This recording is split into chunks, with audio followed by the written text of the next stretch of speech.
Muy buenos días. Una vez más le agradezco a Dios por permitirnos este momento para poder compartir la palabra de Dios.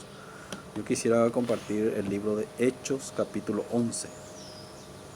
Voy a leer. Oyeron los apóstoles y los hermanos que estaban en Judea que también los gentiles habían recibido la palabra de Dios. Y cuando Pedro subió a Jerusalén, disputaban con él los que eran de la circuncisión, diciendo: ¿por qué has entrado en casa de hombres incircuncisos y has comido con ellos? Entonces comenzó Pedro a contarles por orden lo sucedido, diciendo: estaba yo en la ciudad de Jope orando y vi en éxtasis a una visión, algo semejante a un gran lienzo que descendía, que por las 4 puntas era bajado del cielo y venía hasta mí. Cuando fijé en él los ojos, consideré y vi cuadrúpedos, terrestres y fieras y reptiles y aves del cielo. Y oí una voz que decía: levántate, Pedro, mata y come. Y dije: Señor, no, porque ninguna cosa común o inmunda ha entrado jamás en mi boca. Entonces la voz me respondió del cielo por segunda vez: lo que Dios limpió, no lo llames tú común. Y esto se hizo 3 veces, y volvió todo a ser llevado arriba al cielo. Y aquí, luego que llegaron 3 hombres a la casa de donde yo estaba, enviados a mí desde Cesarea, y el Espíritu me dijo que fuese con ellos, sin dudar. Fueron también conmigo estos hermanos, y entramos en casa de un varón, quien nos contó cómo había visto en su casa un ángel que se puso en pie y le dijo: envía hombres a Jope, y haz venir a Simón, el que tiene por sobrenombre Pedro. Él te hablará palabras por las cuales serás salvo tú y toda tu casa. Y cuando comencé a hablar, cayó el Espíritu Santo sobre ellos, también como sobre nosotros al principio. Entonces me acordé de lo dicho por el Señor cuando dijo: Juan ciertamente bautizó en agua, mas vosotros seréis bautizados en el Espíritu Santo. Si Dios pues les concedió también el mismo don que a nosotros, que hemos creído en el Señor Jesucristo, ¿quién era yo para que pudiese estorbar a Dios? Entonces, oídas estas cosas, callaron y glorificaron a Dios, diciendo: de manera que también a los gentiles ha dado Dios arrepentimiento para vida. Hasta el versículo 18 yo leí. En Hechos capítulo 10 está saliendo la vida de Cornelio. Cornelio era un centurión de la compañía llamada la Italiana. Este centurión, ¿cómo era? En Hechos capítulo 10, voy a leer cómo está escrito. Dice, versículo 2, era piadoso y temeroso de Dios con toda su casa, y que hacía muchas limosnas al pueblo y oraba a Dios siempre. ¿Cómo era esta persona? Piadoso, dice, temeroso de Dios con toda su casa, y que hacía muchas limosnas al pueblo y oraba a Dios siempre. Cualquier persona que mira a Cornelio, ¿qué diría? Ah, él es una persona, un cristiano. Ah, él está cerca del reino de Dios. ¿Por qué? Mirando su obra, mirando cómo él era piadoso, temeroso de Dios con toda su casa, que también ayudaba a mucha gente, hacía limosnas, no sé si invitaba en su casa a mucha gente dándole comida. ¿Qué significa? Que esta persona no era una persona cualquiera, era una persona excelente. En la ciudad, en su barrio, yo creo que muchos le reconocieran a él como una persona capaz o ejemplo de la sociedad. Entonces yo creo que también Cornelio pensaría de sí mismo: yo también no soy una persona tan mala, yo no le he hecho nada mal a nadie, ayude a mucha gente, o sea que yo estoy más o menos muy bien, no tan bien, pero muy bien delante de Dios. No me falta tantas cosas para poder entrar en el reino de Dios. Significa que Cornelio quería agradar a Dios, pero ¿cómo él quería agradar a Dios? Apoyándose en su obra. Cuando una persona se quiere apoyar en su obra, significa su propia justicia.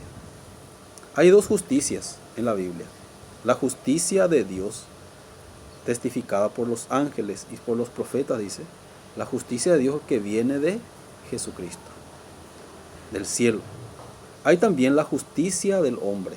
La justicia del hombre depende de la obra, del sacrificio. Depende de lo que el hombre pueda hacer.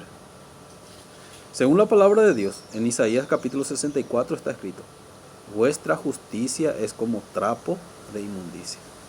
¿Qué significa?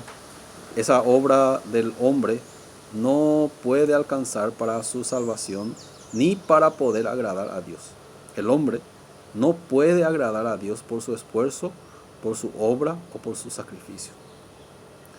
Cornelio, por más que era temeroso de Dios, por más que era una persona excelente delante de los ojos de los hombres, pero aquí claramente nosotros podemos encontrar que para Dios, él no era agradable. ¿Por qué? Algo le faltaba a Cornelio. Por eso, acá está escrito en el versículo 3, vio claramente en una visión como a la hora 9 del día, que un ángel del Señor entraba donde él estaba y le decía: Cornelio. Él, mirándole fijamente, atemorizado, dijo: ¿qué, Señor? Y le dijo: tus oraciones y tus limosnas han subido para memoria delante de Dios. Luego que le dijo: envía hombres a Jope y haz venir a Simón, el que tiene por sobrenombre Pedro. Dios le dijo a través del ángel que le invite a Pedro para venir a explicarle la palabra de Dios. ¿Qué significa eso? Que a Cornelio le faltaba algo. No le faltaba obras, le faltaba algo muy importante: nacer de nuevo, recibir el perdón de los pecados. Entonces, ¿cómo se logra eso? No por el esfuerzo, no por la voluntad humana, no porque uno se propone, sino por el Evangelio. Aquí está saliendo cuando Pedro vino a la casa de Cornelio. En el capítulo 10, versículo 43, ¿cuál es el tema de la predicación de Pedro? Pedro vino y le explicó. Dice: de este dan testimonio todos los profetas, que todos los que en él creyeren recibirán perdón de pecados por su nombre. Acá Pedro, el tema de la predicación de Pedro era sobre el perdón de pecados. Recibirán el perdón de pecados los que creen, dice. ¿Cómo una persona puede recibir el perdón de los pecados? Hoy en día hay muchas personas que piensan que por el solo hecho de pedir perdón, el confesar su pecado y pedir perdón a Dios, van a recibir el perdón de sus pecados. Pero en la Biblia está escrito: porque la paga del pecado es la muerte. Cuando una persona tiene pecado, no es por pedir perdón ya puede solucionar o resolver, porque en la Biblia está escrito claramente: porque la paga del pecado es la muerte. Entonces, ¿qué significa? Que para ser libre del pecado, sí o sí, una persona tiene que pagar. ¿Y cuál es la paga? La muerte. No decir: ay, perdón, Señor, y con eso ya está. Entonces, acá está escrito, Pedro le explicó cómo se recibe el perdón de los pecados: por la sangre de nuestro Señor Jesucristo. Él, en lugar de nosotros, fue crucificado en la cruz, derramando su preciosa sangre. En Isaías capítulo 53, versículo 6 está escrito que todos nosotros nos descarriamos como ovejas, cada cual se apartó por su camino, mas Jehová cargó en él el pecado de todos nosotros. ¿Qué hizo Dios? Cargó en él. ¿Qué cargó? El pecado de todos nosotros. ¿Para qué cargó? ¿Cuál fue el motivo? Ya que nosotros no vamos a poder pagar por nuestros pecados, Él tuvo que cargar en Jesucristo, para que Jesucristo, en lugar de nosotros, pueda ser el encargado de pagar con su propio sacrificio, con su propia muerte por nuestros pecados. Ahí, después de que Él pagó por todos nuestros pecados, cualquier persona que crea en la crucifixión de Jesucristo y el propósito por el cual Él murió, y crea que fue para el perdón de nuestros pecados, recibe automáticamente eso. Se da cuenta: mi pecado ya fue perdonado. Mis pecados ya fue pagado totalmente cuando Jesucristo murió en la cruz. Cornelio, cuando escuchó esa palabra, él pensaba que por su sacrificio, por su obra, que él tenía que llegar a un nivel alto para poder heredar el reino de Dios. Él tiró todo eso. Y él podía darse cuenta, no es por mi obra, sino por la obra de Jesucristo. Jesucristo hizo todo para mí. Él cargó mi pecado en él. Fue crucificado en la cruz. La última palabra que él había dicho era, consumado es. Entonces Jesucristo, al morir en la cruz, ya el perdón para todos los pecados del mundo ya fue preparado. Entonces, ¿qué le faltaba a Cornelio? Creer eso. Creer sobre el perdón del pecado para que pueda nacer de nuevo. Nacer de nuevo se entiende que ya recibió la salvación y puede recibir el don del Espíritu Santo. En versículo 44 de Hechos capítulo 10 dice, mientras aún hablaba Pedro estas palabras, el Espíritu Santo cayó sobre todos los que oían el discurso, dice. Acá hay una palabra muy importante. Mientras aún hablaba Pedro. ¿De qué tema? Sobre el perdón del pecado. El Espíritu Santo cayó, dice. Recibieron el Espíritu Santo. Como está escrito en la palabra de Dios. En Efesios capítulo 1, yo quiero leer Efesios capítulo 1, versículo 13 dice, en él también vosotros, habiendo oído la palabra de verdad, el evangelio de vuestra salvación, y habiendo creído en él, fuisteis sellados con el Espíritu Santo de la promesa. Aquí está saliendo. En él también vosotros, habiendo oído la palabra de verdad. ¿Cuál es la palabra de verdad? El evangelio, dice, de vuestra salvación. Evangelio es la buena nueva, la buena noticia. ¿Qué es la buena noticia? Que nuestros pecados han sido perdonados por la sangre de nuestro Señor Jesucristo. ¿Qué es la buena noticia? Que hemos sido justificados gratuitamente por su gracia mediante la redención que es en Cristo Jesús.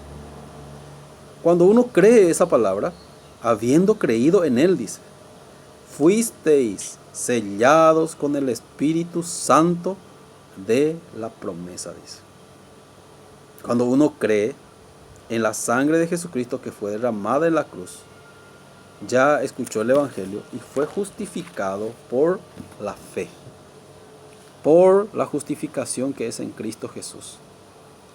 Como en otra parte de la Biblia está escrito en Romanos capítulo 5, voy a leer.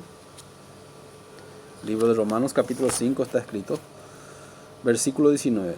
Porque así como por la desobediencia de un hombre los muchos fueron constituidos pecadores, así también por la obediencia de uno los muchos serán constituidos justos, dice.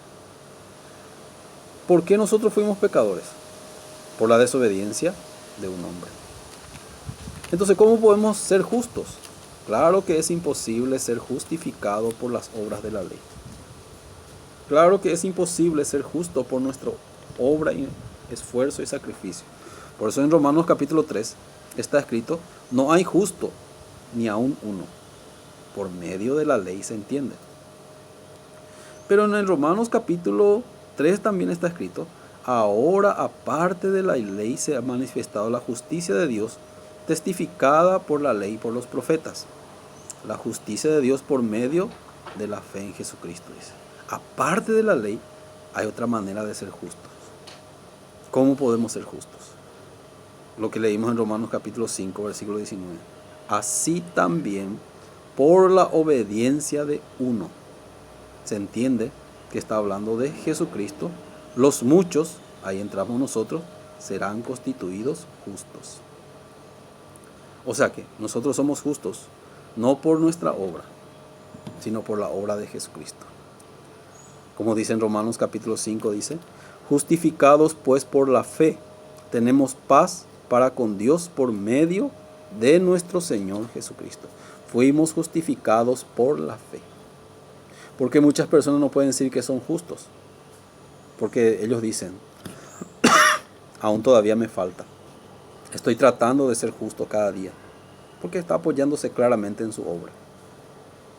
En cambio la Biblia dice, justificados pues por la fe. No dice por las obras, por la fe, creyendo que Jesucristo ya nos justificó gratuitamente. Por la obediencia de Jesucristo nosotros hemos sido justos. No solamente justos, también Hebreos capítulo 10, versículo 10 está escrito, en esa voluntad somos santificados mediante la ofrenda del cuerpo de Jesucristo hecha una vez para siempre, dice. En esa voluntad somos santificados. ¿Mediante qué? Mediante la ofrenda del cuerpo de Jesucristo hecha una vez para siempre, dice. La santificación tampoco depende de nuestras obras. Tampoco depende de nuestro querer. Solamente la santificación depende de Jesucristo. Y Él, para santificarnos a nosotros, Él ya murió en la cruz. Él ya derramó su preciosa sangre y nos santificó. Hebreos capítulo 10, versículo 10. Voy a leerlo otra vez. En esa voluntad somos santificados, mediante la ofrenda del cuerpo de Jesucristo, hecha una vez para siempre. Entonces, la palabra de Dios dice que somos justos, santos, y no solamente santos. En Hebreos capítulo 10, 14 dice, porque con una sola ofrenda hizo perfectos para siempre a los santificados. Con una sola ofrenda nos hizo perfectos para siempre. Aquí está saliendo. Dios nos hizo perfectos. ¿El tiempo hasta cuándo? Para siempre. No dice hasta tal tiempo, sino para siempre. O sea, no hay un límite de tiempo. Por eso yo puedo decir confiadamente, por eso yo puedo decir, apoyándome en la palabra de Dios, que yo soy justo, santo, perfecto. Claro que por mi obra es imposible, pero soy justo, santo y perfecto por la obra maravillosa de Jesucristo. Eso Cornelio no sabía. Por eso tuvo que venir Pedro para explicarle eso. Por eso desde ese momento, Pedro explicándole a Cornelio sobre esta palabra, Cornelio creyendo en la justificación, la santificación, la perfección, por medio de nuestro Señor Jesucristo, recibió la salvación y recibió el Espíritu Santo. Desde ese momento Cornelio ya era otra persona, porque había nacido de nuevo. Ya no era una persona que se apoyaba en lo que él podía hacer. Ya no era una persona que se alegraba cuando él hacía lo bueno y se entristecía cuando hacía lo malo. Desde ese momento, Cornelio ya se apoyó en Jesucristo. Por eso su fe no se puede mover ni cambiar. ¿Por qué? No es de la obra, sino de Jesucristo. Dios nos dio a nosotros un nuevo pacto. En el capítulo de Hebreos, capítulo 16, 10:16 dice, este es el pacto que haré con ellos después de aquellos días, dice el Señor. Pondré mis leyes en sus corazones y en sus mentes las escribiré. Añade, y nunca más me acordaré de sus pecados y transgresiones. Qué maravillosa esta palabra. Nunca más, esta es una ley. Nunca más me acordaré de sus pecados y transgresiones. Esta es una palabra que salió de la boca del mismo Dios Todopoderoso. Nunca más me acordaré de sus pecados y transgresiones. ¿Por qué ya Dios no se va a acordar más, nunca más, de nuestros pecados y transgresiones? Porque ya Él recibió toda la paga por nuestros pecados. La sangre de Jesucristo fue suficiente para que nosotros podamos ser libres de nuestros pecados y Dios ya diga a nosotros, nunca más. O sea que, delante de los ojos de Dios, delante del punto de vista de Dios, ya somos justos, santos y perfectos. ¿Qué es lo que de parte de nosotros hace falta? Creer, tirar mi pensamiento de que soy pecador, que tengo que hacer algún esfuerzo o tengo que tener mérito para ser libre. No, solamente la fe entra ahí. Dios ya nos dijo, Dios Jesucristo ya hizo todo. Él está sentado a la diestra de Dios esperando que muchas personas crean este pacto. Acá en el versículo 18 dice, pues donde hay remisión de estos, no hay más ofrenda por el pecado. Ya una vez que nuestro pecado fue remitido, pagado, ya no hace falta hacer algo para pagar, solamente creer que ya se pagó. Luego dice, así que hermanos, teniendo libertad para entrar en el lugar santísimo por la sangre de Jesucristo. Ya la sangre de Jesucristo fue derramada en la cruz. Y por la sangre de Jesucristo ya tenemos libertad para entrar en el lugar santísimo. Es suficiente la sangre de Jesucristo. Espero que en este día estén bien y que continuamente ustedes se apoyen en la palabra de Dios. Cada momento, cuando haya oportunidad, vamos a seguir compartiendo la palabra de Dios. Y gracias por su atención. Nos encontraremos en breve. Muchas gracias.